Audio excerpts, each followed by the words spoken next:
Të dashur qytetarë të Prishtinës, zgjedhjet e 12 tetorit janë referendum për të ardhmen e kryeqytetit. Zgjedhja është e thjeshtë, ose për Prishtinën e stagnimit, privatizimit e të korrupsionit, ose për Prishtinën e barazisë, zhvillimit e të vizionit.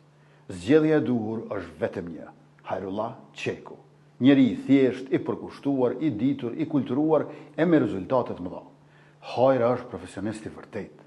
Para se gjithash, me magistraturë në qeverisje dhe zhvillim lokal, aja ka dëshmuar veten si një nga ministrat më të mirë që ka pasur Kosova.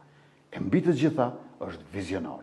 Me platformën Prishtina 2035, ai ka një plan të qartë për Prishtinë funksionale, të pastër, gjelbër e për plot jetë. Me hajrën kryetar, Prishtina do të bëhet qyteti që frymon zhvillim, kulturë, sport e inovacion. Me 12 tetor, voton numri 105 televizjes vetëvendosje. Voto Hajrullah Qekun për kryetar të Prishtinës dhe njërin nga kandidatët për kuvendin komunal. Bashk për Prishtinën tonë.